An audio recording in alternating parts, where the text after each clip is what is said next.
Hi guys! Welcome ulit sa channel ko. Last video, ang pinag-usapan natin, yung aperture, yung shutter speed, saka yung ISO. Kung paano sila nakaka-apekto sa pictures. Ngayon, ang pag-uusapan naman natin, kung paano sila nakaka-apekto sa exposure ng picture. Sa exposure. Okay? So dito na papasok ngayon yung exposure triangle. Pero unahin muna natin yung exposure. So ano ba yung exposure? Yung exposure, sa madaling salita, siya lang yung kung gaano kaliwanag yung pictures na nakuha ninyo. So, pwedeng madilim siya, underexposed ang tawag doon. Pwede rin naman sobrang liwanag, overexposed naman ang tawag doon. Tapos, yun na, yung tinatawag na good exposure. So for example, ang subject natin, si Iron Man. Picture natin.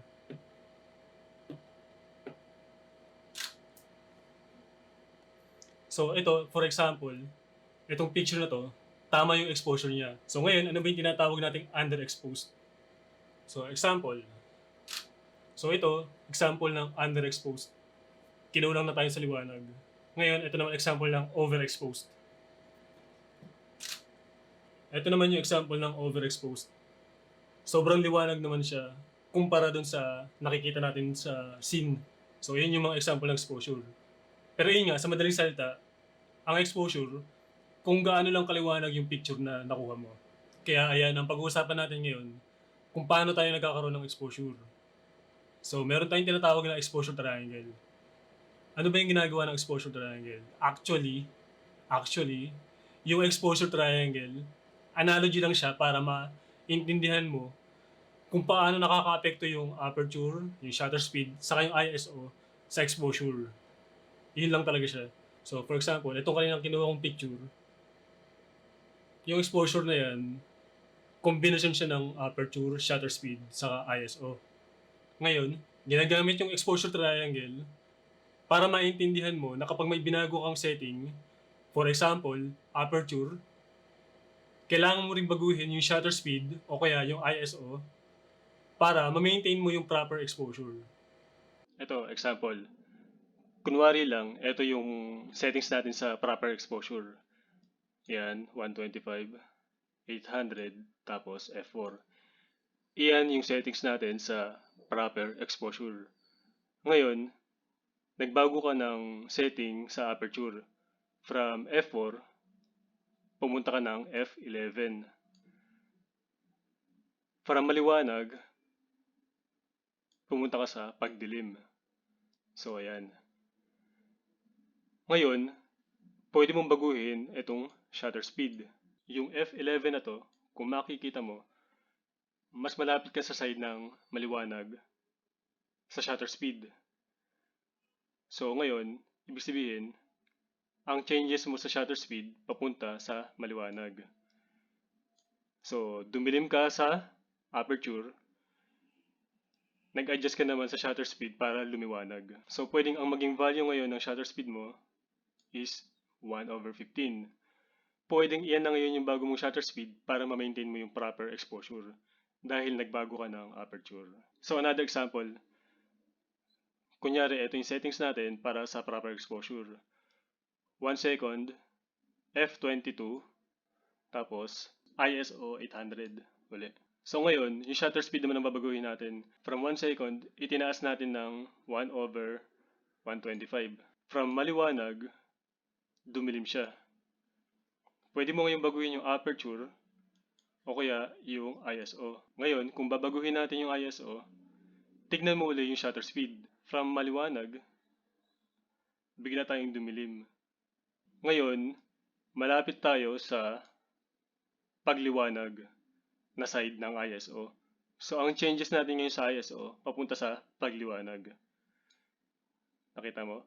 Dumilim tayo sa shutter speed pero lumiwanag naman tayo sa ISO. Ngayon naman gagawa tayo ng example kung saan natin gagamitin yung exposure triangle. For example, etong mga settings na to, yung kailangan ko para ma-expose ng tama si Iron Man. Tingnan natin. Yan. So, proper yung exposure natin. Gamit yung mga settings na yun. Ngayon, yung sinabi ko kanina, na kunwari, may binago ko sa aperture, kailangan ko rin baguhin yung shutter speed ko o kaya yung ISO. Saka ano pala, yung dinadagdag natin sa mga settings, sa aperture, sa shutter speed o kaya sa ISO, ang tawag lagi doon, stops. So para magkaroon ka ng one stop, kailangan mo, dito sa camera ko, kailangan mo magdagdag ng tatlong value. Sa, kunyari, example, aperture natin is 2.8. Para makapagdagdag ka ng one stop, kailangan mo magdagdag ng tatlong value sa 2.8. For example, dito, 1, 2, 3. Ito na yung bagong value ng aperture, f4. Nagdagdag tayo ng one stop. So, ulitin ko lang, kailangan mo magdagdag ng tatlong value para makuha mo yung one stop. Ngayon, ibabalik ko muna sa 2.8. Yan. Magdadagdag tayo ng one stop ngayon sa 2.8. 1, 2, 3. Ngayon, nagdagdag tayo ng one stop sa aperture. Pero hindi pa natin binabago yung shutter speed saka ISO. So, according sa camera, underexposed yung magiging image natin. So, yan. Yan. So, kung i-compare mo siya dun sa image natin kanina, which is yung tamang exposure according sa camera, underexposed itong pangalawang image natin. Kasi hindi natin binago yung shutter speed o kaya yung ISO. Ito, additional information lang. Kapag binago mo yung aperture, pag dinagdagan mo yung value ng aperture, mas dumidilim lagi yung image. Pag tinataasan mo ng value yung aperture, didilim yung image. Kaya dito, ang nangyari, underexposed tayo. Kasi dinagdagan natin ng value yung aperture. Ngayon, according dun sa exposure triangle, kailangan natin magbago ng isa o kaya dalawang settings. Either shutter speed o kaya ISO. Since nagdagdag tayo ng one stop dito sa aperture, ang gagawin ko naman ngayon, magbabawas tayo ng one stop sa shutter speed. So ito naman, additional information sa shutter speed. Pag mas binabagalan mo yung shutter speed, pag mas tinatagalan mo yung shutter speed, mas lumiliwanag yung image mo. Since dumilim yung image natin dahil sa aperture, ang gagawin ko ngayon, magbabawas ako ng shutter speed para lumiwanag siya. Nagdagdag tayo ng one stop sa aperture, magbabawas tayo ng one stop ngayon sa shutter speed. So para mabawasan natin ng one stop itong shutter speed, kailangan natin bawasan yung value niya ng 3 beses. 1, 2, 3. Yan. Nakapagbawas na tayo ng one stop sa shutter speed.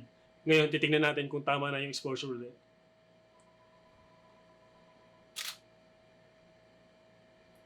Yan, tama na uling exposure natin. Kung ikukumpara mo dito sa kanina, yan, madilim to. Eto, tama na uling exposure natin. Kapareho na siya na itong nauna. So, yun ngayon yung tinutulong sa'yo ng exposure triangle. Para malaman mo na kapag may binago kang setting dito, kailangan mo rin baguhin yung isa o kaya dalawang settings. Ngayon naman, ang magiging example natin, dalawang settings yung i-adjust natin pag binago natin yung aperture. Ngayon, magdadagdag tayo ng dalawang stops dito sa aperture. So, 1, 2, 3. Iyan yung unang stop. 1, 2, 3. Ito yung pangalawang stop. So, meron tayong dinagdag ng dalawang stops sa aperture. Ngayon, pagka tinignan mo yan, ngayon, hindi natin binago yung shutter speed o kaya yung ISO. So, madilim yung image na nakuha natin. Ngayon, according ulit dun sa exposure triangle, pwede natin baguhin yung shutter speed o kaya yung ISO. O kaya pwede natin baguhin pareho. Ang gagawin natin, babaguhin natin pareho yung shutter speed saka yung ISO. Dalawang stop yung dinagdag natin sa aperture.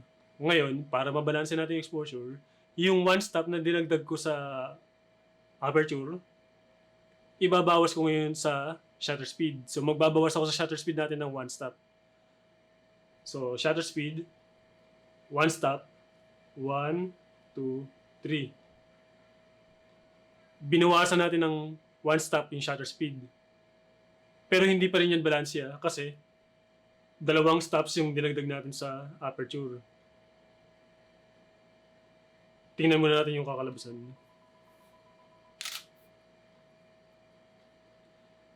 So, madilim pa rin yung picture natin kumpara dun sa naunang exposure. Kaya ganyan, kasi nga kulang nga tayo ng one stop. So, kanina nagbawas tayo ng one stop dito sa shutter speed. Ngayon naman, magdadagdag ako ng one stop dito sa ISO. So, ang ginagawa ng ISO, pag dinadagdagan mo yung value niya, mas lumiliwanag yung image mo. So, ngayon, ang gagawin natin, madilim pa yung image natin, di ba? So, papaliwanagin pa natin. Kaya magdadagdag pa tayo ng isang stop sa ISO para lumiwanag siya. So, from 800, magdagdag tayo ng tatlong value. So, 800, 1, 2, 3. 1,600. Tingnan natin ngayon kung ano na yung magiging exposure. So, yan. Tama na uli yung exposure natin. Kasi, nag-compensate na tayo dun sa dalawang stops na dinagdag natin dun sa aperture. So, nagbawas tayo sa shutter speed para mas lumiwanag yung image natin. Tapos, nagdagdag pa tayo ng one stop dun sa ISO para mas lumiwanag uli yung image natin. So, yun ang ginagawa ng exposure triangle para magkaroon ka ng guide kung saan ka magbabawas o kaya kung saan ka magdadagdag ng value kung may binago kang setting.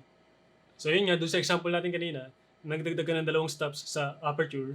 So, kailangan mong magbawas ng dalawang stops sa shutter speed o kaya dalawang stops naman yung idadagdag mo dun sa ISO para tama pa rin yung exposure mo. Ngayon, tungkol naman dun sa mga nabanggit kong additional informations kanina, So, doon naman sa mga additional information ko kanina, sa aperture, pag nagdagdag ka ng value sa aperture, mas dumidilim yung image mo. Okay? Pag nagbawas ka ng value sa aperture mo, mas lumiliwanag yung image. Sa shutter speed naman, pag mas binibilisan mo yung shutter speed mo, mas nagdidilim yung image. Pag binabagalan mo yung shutter speed mo, mas lumiliwanag yung image. Sa ISO naman, mas tinataasan mo ng value yung ISO mo, mas lumiliwanag yung image. Pag binababaan mo ng value, syempre, mas dumidilim yung image. So yun, additional information lang. So sana naging malinaw yun. Sana na-explain ko ng maayos. Ayan, may example pa tayo. Ngayon, baka hindi mo pa ma-enjoy itong exposure triangle, pero magbe-benefit ka sa knowledge na to kapag nagma-manual mode ka na sa camera. So yun, kung may katanungan ka pa, pwede ka mag-comment sa baba. Babasahin ko naman yan. Sasagutin ako, promise. So yun lang, hanggang sa muli. Thanks!